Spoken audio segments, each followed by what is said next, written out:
Mayong adlaw daya tanan sa itong mga viewers dia. Welcome to my channel, Pinoy Metal Detecting.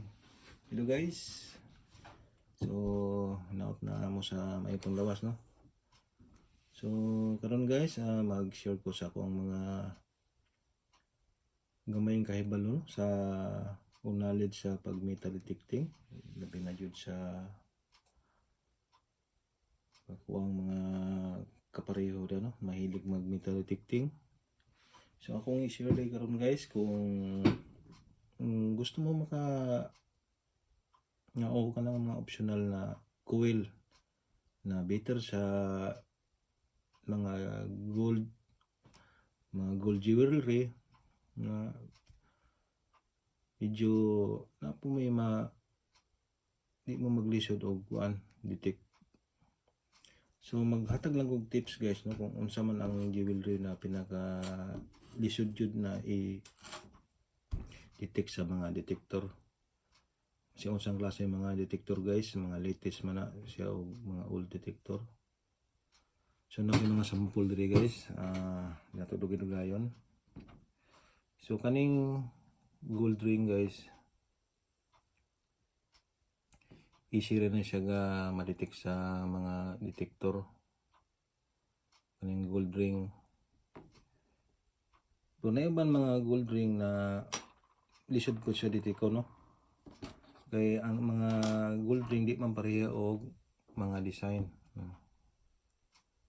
Napay mga gold ring na ang iyang tone murag dili klaro ba, putol-putol. So kani mga ani kani 14 karat gold. Kani 18 karat gold. O kani nga ni guys kaning nga ni gani kanang kita ninyo kanang di siya diretso, medyo nasa gap ba, putol siya. Kita niyo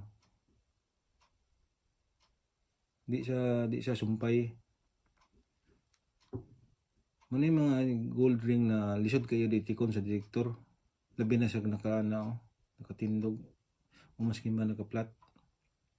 Kang iyang tone ano putol-putol wala klaro, murara siya og aminin mo ganang mineralized na ground ra ba o false alarm. Pero usahay imo dyan na imbestigahan kung unsa na siya. So kani nga ni mga dili sumpay mo na mga lisod ditikon sa mga detector. O kaning kwan guys, kaning chin mo na pinaka lisod kay ditikon sa detector.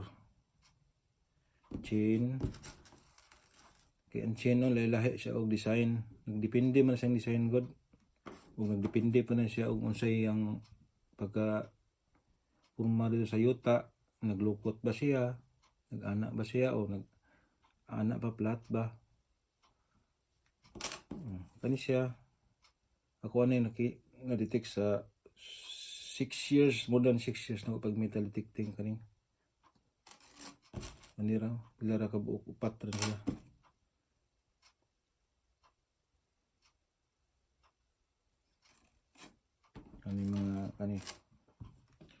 Mga putol na earring.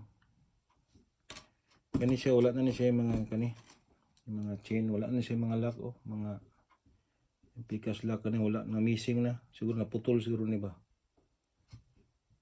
Lisod mo ko siya basta mo na mahulog sa mga balas o sa dagat, hindi siya pangitaon yun. Tingnan lang gamit sa detector labi na kanang pino kay mga grano chin putol po ni siya muna lisod kayo mga detector. So maghatag lang kong advice no sa ako kabelo gamay sa nagagamit ng detector kani muna pinakauna na akong detector nga TX 50 muna ang stock coil kani. So kanina coil guys kani gwapo ni siya, okay ra ni siya og makadetect ang ani ka dagko na mga ring, gold ring. Okay rin ang stock wheel. Pero ingani gani may encounter niya, may ingani gagmay. Glisod ni siya og detect. Binag na sa dagat, sa mga balas, o maskin pag nasa park o sa field. Lisod niya siya detikon sa ingani kadako na kuwil. Labi nang lalom na niya sa mga 1 inches. Wala na, lisod niya kayo niya siya madetek kung nga ni-stuck. Maskin pa nagagamit ka og all metal mode. Lisod niya siya. So, maghatag lang og tips, no? Kung gusto mong mga jewelry, kasagaran mo sa mga jewelry na asa sa mga trusty site o trusty ground ba? Naghag mga modern truss, old truss, mga foil, pull tab, mga iron. Na diha ang potential na diha ka makitag mga gold, mga jewelry. Kaya sa ako nang base sa akong experience, no?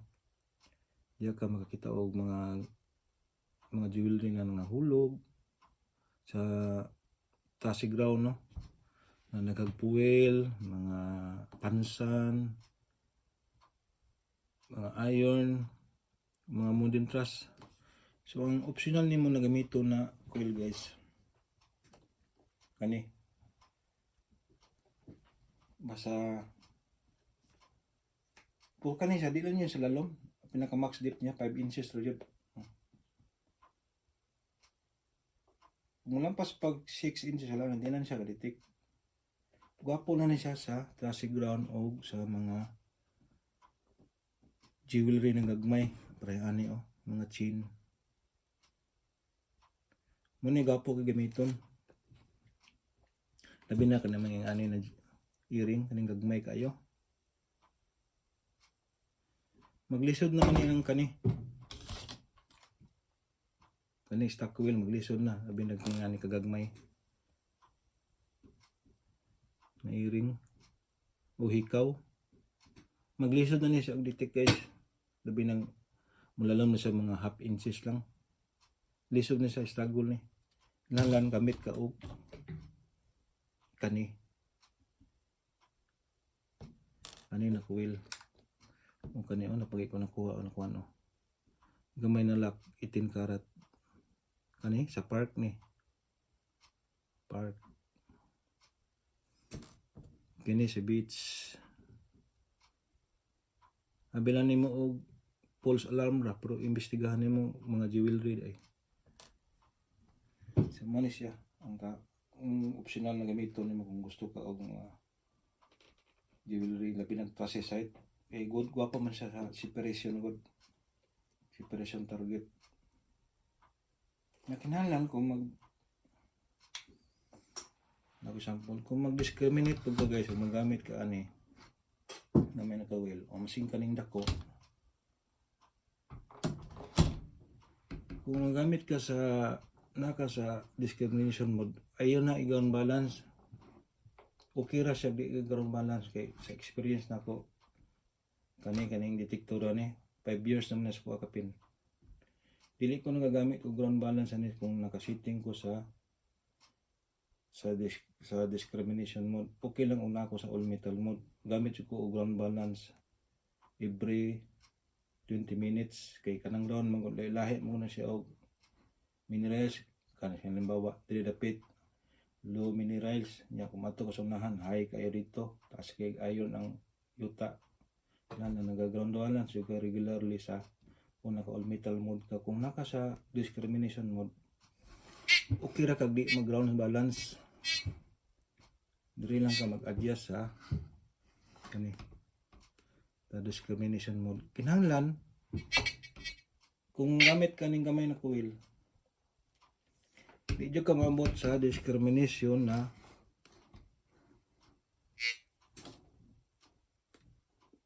ayaw i-apelo abot og 50. Kinahanglan ang regular niya maximum yung discrimination nara ka sa 29 o 28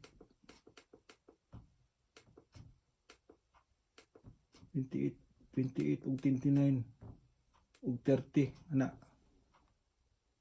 mo na kang ginagamit maximum na ko discrimination kung gamit ko ning gamay na coil. Kay kung musubra man gud ka sa mabot kag 40, 50 o 45 discrimination. Kini man gud low kay ang tone ani ID ani mga chin. Nani siya sa iron range ani. Oh. Naka-discriminate ko sa 45.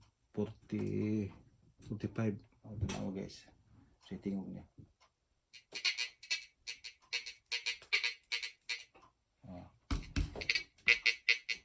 Iron tone.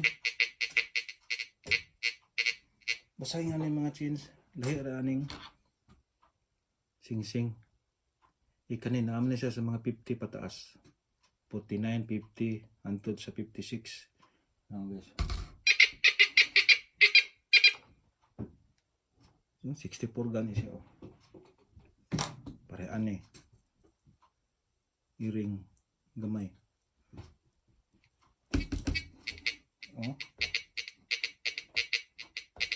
Halos di yun mo sama. Dikit juga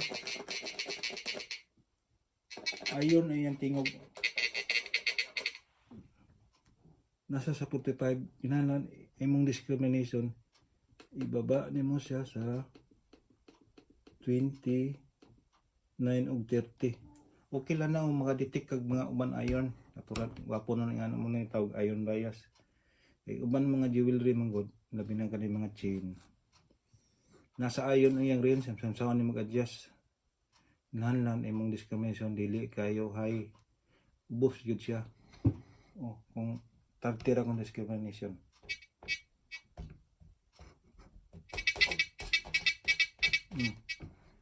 Chain.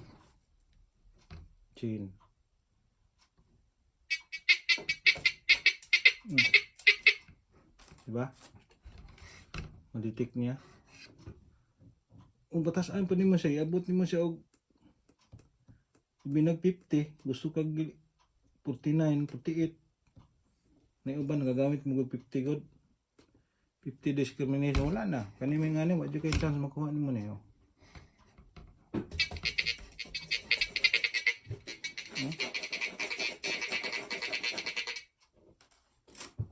Sayang kini mga chin, magi-ano nimo, labi na sa beach.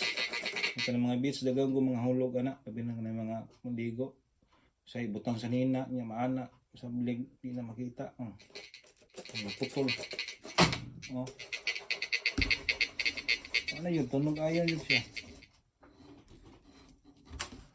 Pero may problema sa mga dagko na ring kay okay ra ni siya. Kasi may yung range. So, malang ito kong admit guys, no? Sa magamit ng discrimination. Ayun lang kay i-high yung discrimination. Ang labi na magamit may TX E50. Gusto ko makuha og mga chains. Gamit yung mga gamay na coil. Bahalag di lalam niya penetration. Mga 5 inches lang. Importante. Kani kasagaran mga jewelry, shallow ra dyan na siya. Sa akong na-experience. Kasagaran anak, nasa mga 4, 3, 2 inches sa 1 inches sa gani. So guys, note na kung nagustuhan niyo akong video karon, so mag-like lang mo o mayang adlaw sa iyong tanan o happy hunting sa next day na pod mag-session sa ko. Bye bye.